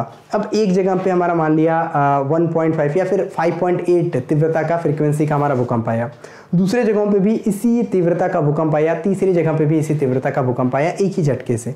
तो इनको जब हम लोग मिलाते हैं लाइन से, and that call is called आइसोलिमल लाइन। कौन सा, ऐसे बोल देते हैं, ऐसे आइसोसिमल लाइन्स बोल देते हैं, यानी कि इसको भूकंप समभूकंप रेखा बोल देते हैं, समभूकंप रेखा बोल देते हैं, आइसोसिस्मल लाइन बोल देते हैं। सिस्मोग्राफी सिस्मोलॉजी से आइसोसिस्मल आ जाता है, आइसोसिस्मल लाइन के रूप में ये जाना जाता है। एंड भूकंप तरंगों के जो प्रकार होते हैं इसको हम लोग 3 भागों में बांटते हैं। 3 भाग कौन कौन से, एक होती है प्राइमरी वेव्स जिन्हें हम लोग पी वेव्स के नाम से जानते हैं, पी तरंगे। दूसरी होती है सेकेंडरी वेव्स जिन्हें हम द्वितीयक तरंगे कहते हैं, एस वेव्स इसको बोला जाता है। And third one is L wave, यानी कि जिसे हम लॉन्ग वेव के रूप में जानते हैं। सबसे ज्यादा खतरनाक यही एल वेव्स होती हैं, ध्यान रखेंगे। चलिए देखते हैं आगे के बारे में। पी तरंगों की बात करें तो ये ध्वनि तरंग के समान होती है, ठोस, द्रव और गैस तीनों माध्यमों में क्या करती है, संचालित होती है। कौन कौन सी, ये ध्वनि तरंगों के समान होती है, ठोस, द्रव और गैस तीनों माध्यमों में क्या होती है, ये संचालित होती है, पी तरंगे। तो आपसे क्वेश्चन पूछता है कौन सी तरंग है जो तीनों माध्यमों में संचालित होती है, ये हमारी पी वेव्स। बड़ी ही तेज रफ्तार से चलती हैं, सबसे कम जो नुकसान होता है वो इन्हीं वेव से होता है, पी वेव से होता है, बहुत ज्यादा खतरनाक नहीं होती है। Then because secondary waves, second wave जिसे हम लोग बोलते हैं, सबसे प्राइमरी क्यों बोला जाता है, सबसे पहले झटके प्राइमरी वेव्स के आते हैं, देन आता है हमारा सेकेंडरी वेव्स, दूसरा जो झटका आता है दूसरे वाले झटके। इस वेग का, इसका वेग जो है पी तरंगों से कम होता है। वेग कम है, धीरे धीरे चलेगा, मतलब ज्यादा से ज्यादा नुकसान करेगा, ज्यादा से ज्यादा नुकसान करेगा, और ये जो है सिर्फ ठोस माध्यमों में ही संचालित होता है। कौन सा आपका तरंग है जो सिर्फ ठोस माध्यम में, तो ये आपकी एस तरंगे हैं। Then the last one is L तरंगे, यानी कि एल वेव्स, जिसका वेग सबसे कम होता है और ये धरातल से संबंधित होती है। किससे, भूपृष्ठ से, यानी धरातल से संबंधित होती है। एंड जब हम बात करते हैं, ये सबसे ज्यादा विनाशकारी तरंग है। सबसे ज्यादा विनाशकारी तरंग हमारी कौन सी है, एल वेव्स है, सबसे अधिक नुकसान करती हैं। ये आप रिलेट करके ध्यान रखेंगे, ठीक है। आपका अगला टॉपिक आता है ज्वालामुखी, जो कि आज का लास्ट टॉपिक है, इसको हम आज डील कर लेते हैं, फिर उसके बाद से हम क्लासेस को अप करेंगे, ठीक है। ज्वालामुखी, जिसके बारे में मैंने पहले ही बताया, ये क्या है, पृथ्वी का सेफ्टी वॉल एक तरीके से कहा जाता है। क्या कहा जाता है, ये पृथ्वी का सेफ्टी वॉल। क्यों कहा जाता है सर, जब भी हम पृथ्वी की बात करते हैं, मध्य में क्या है, इसके केंद्र में क्या है, हम बोलते हैं मैग्मा है सर, लावा है, अंदर मैग्मा है, बाहर आएगा तो लावा कहला जाएगा। और इसमें अंदर से बहुत सारा प्रेशर लगता रहता है। प्रेशर कुकर में आपने कुछ खाना बनाने के लिए डाला, एक बार सोचिएगा, और प्रेशर कुकर बनता चला जा रहा है, बनते चला जा रहा है, प्रेशर बहुत ज्यादा होते जा रहा है, एंड सीटी फंस गई, सीटी फंस गई, उस समय कुकर ब्लास्ट हो सकता है। लेकिन उसी समय आता है एक सुपर हीरो जिसे सेफ्टी वॉल बोलते हैं। आपके प्रेशर कुकर में 2 जगहों पे सेफ्टी वॉल अक्सर देखी जाती है, एक ये वाला पोर्शन, एक ये वाला पोर्शन। कभी कभी डबल सेफ्टी वॉल होता है, कभी एक ही सेफ्टी वॉल होता है। इसमें से कोई एक सेफ्टी वॉल जो है ये तुरंत हट जाएगा, तुरंत कट जाएगा, और यहाँ से क्या है, सारा प्रेशर लीक हो जाएगा, एंड आप बच जाएंगे बहुत ही बड़े एक्सीडेंट से। इसी तरह का काम, यानी कि पूरा कुकर ना ब्लास्ट हो जाए, पूरी पृथ्वी ना ब्लास्ट हो जाए, इस तरह का काम, अंदर के गैस, लावे और प्रेशर को बाहर निकालने का काम कौन करता है, ये काम करती है हमारी ज्वालामुखी, जिसको कि हम वॉल्केनो बोलते हैं, ठीक है। इसी वॉल्केनो की बात की जाए तो ये एक तरह का छेद होता है, एक तरह का छिद्र होता है, जिसे दरार भी कह सकते हैं, जिसे कि पृथ्वी के अंदर का जो पिघला पदार्थ है, जिसे हम लोग मैग्मा कहते हैं, अंदर रहता है तो बाहर आता है तो इसे लावा कह देते हैं। तो मैग्मा या लावा ये जो बाहर निकलता है, इसके अलावा राख और जलवाष्प और जो ठोस पदार्थ होते हैं और अन्य गैसें जो बाहर निकलती हैं, जिसे प्रकृति का सुरक्षा वाल्व के रूप में भी इसीलिए जाना जाता है, ठीक है। ये क्या है, ये हमारी ज्वालामुखी का डेफिनेशन था। नॉर्मली एक बार पढ़ लीजिए, ज्वालामुखी वह छिद्र या दरार है जहां से पृथ्वी के अंदर का लावा, ठोस पदार्थ, जलवाष्प, गैसें एंड जो भी हमारे इंटरनल मटेरियल्स होते हैं, पिघले पदार्थ, ये सभी निकलते हैं और ये प्रकृति का सुरक्षा वाल्व के रूप में जाना जाता है। धूल और राख, लैपली आदि के जमा होने से जो चट्टान बनती है, जो अंदर से सारी चीजें निकली और वो बाहर आकर के अग्नि चट्टान बनाई, तो ये चट्टान क्या कहलाती है, टफ कहलाती है। क्या कहलाती है, टफ कहलाती है। और अब देखते हैं हम ज्वालामुखी के टाइप्स, यानी कि कितने टाइप्स के हमारे ज्वालामुखी होते हैं। तो सर 3 टाइप्स के हमारे ज्वालामुखी टोटली होती हैं। एक जो आपका फर्स्ट टाइप होता है, फर्स्ट टाइप ऑफ वॉल्केनो, जो कि कहलाता है हमारा सक्रिय ज्वालामुखी यानी कि एक्टिव वॉल्केनो। एक्टिव वॉल्केनो ध्यान में रखिएगा, एक्टिव वॉल्केनो ऐसे वॉल्केनोज होते हैं जो कि लगातार लावा निकालते रहते हैं। लगातार इससे हल्का हल्का ही निकलेगा लेकिन बहता रहेगा, लगातार इनसे निकलता रहता है। क्या निकलता है, इनमें से लावा, मैग्मा निकलता रहता है, लावा निकलता रहता है, ध्यान में रखते रहेंगे। ठीक है। सेकंड नंबर पे आता है आपका प्रसुप्त ज्वालामुखी यानी सो चुका ज्वालामुखी। सो चुका ज्वालामुखी का मतलब सो गया है, मतलब कि क्या है, अभी सो गया है। इसमें से ज्वालामुखी निकला, फिर थोड़ी देर के लिए शांत हो गया, फिर कुछ दिन बाद फिर निकला, फिर शांत हो गया, 5-6 साल बाद फिर से निकला, फिर शांत हो गया। तो लगातार भी नहीं निकल रहा है, पूरी तरीके से शांत भी नहीं हो रहा है, टाइम टाइम पे नई नई नीति निकाल रहा है। ठीक है। तो इसको क्या कहते हैं, इसको कहते हैं वॉल्केनो। कौन सा वाला, इसको हम लोग बोलते हैं सोया हुआ यानी प्रसुप्त ज्वालामुखी यानी डोमिनेंट ज्वालामुखी। ठीक है, जिसको हम लोग बोलते हैं कौन सा, डोरमेंट ज्वालामुखी। डोरमेंट ज्वालामुखी यानी कि जो सो गया है, जग जग करके फायरिंग करते रहता है। ये आपका प्रसुप्त ज्वालामुखी, चौकीदार टाइप का ज्वालामुखी है, इसको रिलेट करके याद रखेंगे। ठीक है। और थर्ड वन आता है आपका कौन सा ज्वालामुखी, थर्ड वन आता है, थर्ड जो लास्टली आता है आपका, जिसे हम लोग किस ज्वालामुखी के रूप में जानते हैं, जिसे हम लोग जानते हैं शांत ज्वालामुखी के रूप में। ऐसी आपकी एक पोजीशन होगी, ऐसी आपकी मान लीजिए एक ज्वालामुखी है जिस ज्वालामुखी से लावा बहुत पहले निकला था। लावा बहुत पहले निकला था तो अंदर के जितने भी पूरे यहाँ से इसके जितने भी पोर्स होंगे, जितने भी इसके पूरी कनेक्शन होंगी, ये सारे कनेक्शन धीरे धीरे भर जाते हैं। और ये कनेक्शंस पूरे भर जाते हैं यानी इंटरनल अर्थ से इसका पूरा कनेक्शन कट जाता है। यहाँ पे बहुत सारी चीज़ें भर जाती हैं और ये कुछ इस तरह का पोजीशन हमको देखने को मिलता है। जब इस तरह की चीज़ें देखने को मिलती है तो ऊपर जो जगह बच गया, जो जगह ऊपर बच गया, खाली बच गया, इस जगह पे क्या भर जाता है, इस जगह पे भर जाते हैं पानी और इसे ही हम लोग क्रेटर के नाम से जानते हैं। जब यहाँ पानी बहुत ज़्यादा भरता है इसे हम क्रेटर झील भी बोलते हैं, क्रेटर झील भी बोलते हैं। और ये होता है हमारे क्रेटर का कॉन्सेप्ट, जो कि मैंने बताया आपको किसके बारे में, जो कि मैंने अभी अभी आपको बताया, जिसे मैंने बोला था शांत ज्वालामुखी। चलिए सर एग्जाम्पल के साथ जान लेते हैं, क्योंकि लास्ट टॉपिक है, पूरी ताकत के साथ पढ़ेंगे, पूरी मेहनत के साथ याद करेंगे। सबसे पहले बात करेंगे जब सक्रिय ज्वालामुखी की, तो ये जो है हमारे ज्वालामुखी जिससे समय समय पर लगातार क्या है, उद्गार होता है, लगातार इसमें क्या होता है, मैग्मा निकलते रहता है। इटली का एटना ज्वालामुखी, स्ट्राम्बोली ज्वालामुखी, मोना लोआ ज्वालामुखी, ये सारे एग्जाम्पल्स हैं एक्टिव वॉल्केनो यानी कि सक्रिय ज्वालामुखी के। ठीक है। इसके बाद आता है हमारा प्रसुप्त ज्वालामुखी, जिसको डोरमेंट ज्वालामुखी के रूप में हम जानते हैं। ऐसे ज्वालामुखी होते हैं जिनका लगातार उद्गार नहीं होता है, लेकिन टाइम टू टाइम कभी भी ये जो है जागृत हो सकते हैं, कभी भी ये एक्टिव वॉल्केनो में कन्वर्ट हो जाते हैं।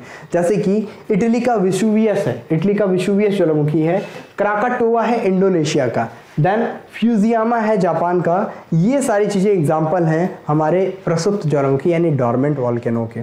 ठीक है। 2 वॉल्केनोस तो हम लोगों ने डील कर लिए। तीसरा कहाँ है सर, इधर है, तीसरा इधर है, जिसे हम लोग मृत या शांत या डेड वॉल्केनो के नाम से जानते हैं या ज्वालामुखी के रूप में जानते हैं।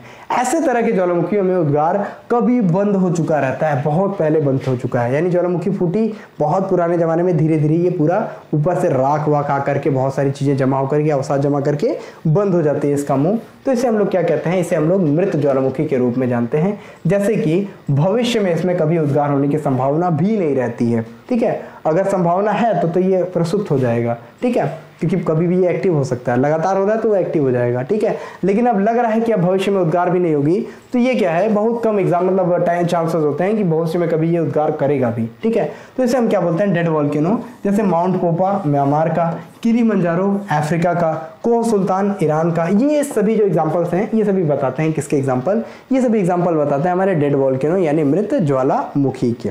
लोड की बात करें तो विश्व के ज्वालामुखियों का लगभग 2/3 पार्ट यानी 2/3 भाग प्रशांत महासागर के तटीय भागों में द्वीप चापों और समुद्री द्वीपों के रूप में उसके सहारे में हमको दिखाई देता है, जिसे प्रशांत महासागर का अग्निवलय यानी रिंग ऑफ फायर के रूप में जानते हैं। अक्सर आपसे पूछता है रिंग ऑफ फायर किसे कहा जाता है, तो रिंग ऑफ फायर हमें कहा जाता है पैसिफिक ओशियन को, प्रशांत महासागर को, जो कि ओ आकार में हमें दिखाई देता है। जब हमने पूरे अर्थ को पढ़ा था तो यहाँ पे आपका क्या है, पैसिफिक ओशियन इस तरीके से आपको, ये जो है हमारा नॉर्थ अमेरिका कॉन्टिनेंट इस तरीके से आपको दिखाई देता है, लगभग इस तरह का कुछ पोर्शन आपको दिखाई देगा नॉर्थ अमेरिका। इसके बाद आता है आपका साउथ अमेरिका कॉन्टिनेंट, ठीक है। तो ये जो पोर्शन आपको दिखाई देगा गोलाकार एरिया में, ये क्या है हमारा, ये दिखाई देगा हमारा पैसिफिक ओशन। इधर क्या आ जाएगा, इधर रशिया का पोर्शन आ जाता है, फिर उसके बाद यूएसए, जापान वगैरह, नॉर्थ कोरिया, साउथ कोरिया, ये सब कुछ चीजें आपको दिखाई देंगी, ठीक है। फिर आता है यहाँ पे आपका अफ्रीका कॉन्टिनेंट। अफ्रीका कॉन्टिनेंट के बारे में हम लोगों ने देखा था, जिससे होकर के अटलांटिक ओशन जो है इधर से आता है, ये यूरोप है हमारा, ठीक है, यूरोप है, इधर आकर के ये लग भी जाता है, ठीक है, इधर से हम लोग देखेंगे, ठीक। तो ऐसे हमको दिखाई देता है ये अरब प्रायद्वीप। भारत तो गायब ही हो गया, भारत को इधर से लेते आएंगे देख करके। और भारत के नीचे क्या पाया जाता है हमारा, भारत के नीचे पाया जाता है हमारा इंडियन ओशियन। कौन सा ओशियन, इंडियन ओशियन। इधर से जब आगे जाएंगे आप लोग तो ऐसे भारत थोड़ा सा दिखाई देगा, ठीक है, और ये इधर जाकर के ऐसे मुड़ जाता है। और ये त्रिभुजाकार में जो हमको दिखाई देता है इसे हम इंडियन ओशियन यानी कि हमें हिंद महासागर दिखाई देता है। और लास्टली आपको जो आपको फिर से पैसिफिक ओशियन दिखाई देगा ये इधर होगा, ऊपर के साइड में आपको आर्कटिक ओशियन दिखाई देता है। नॉर्मली इतना रिलेट करके आप ध्यान रख सकते हैं, बस दिमाग में चीजें रखिए, चीजें आसानी से क्लियर हो जाएंगी, ठीक है। चलिए सर, तो इतनी चीजें हम लोगों ने आज देखी। आज हम लोगों ने क्या क्या देखा, पृथ्वी की आंतरिक संरचना देखी, पिछला रिवाइज भी कर लिया, भूकंप देखा, चट्टानें देखी, ज्वालामुखी देखा, बहुत सारी चीजें हमने देखा। अब सर, अब आपका कल टेस्ट होगा छोटा सा, अब आप लोग उसके लिए तैयार रहिएगा। क्वेश्चंस आपसे पूछे जाएंगे, आंसर आप लोग देते रहिएगा। मैं खुद उस क्लासेस में बहुत सारे क्वेश्चंस लेकर के आऊँगा, 40 क्वेश्चंस प्लान करके रखे गए हैं, उसके लिए आप तैयार रहिए। जय हिंद, भारत माता की जय। मिलते हैं फिर अगली क्लास में, तब तक के लिए धन्यवाद।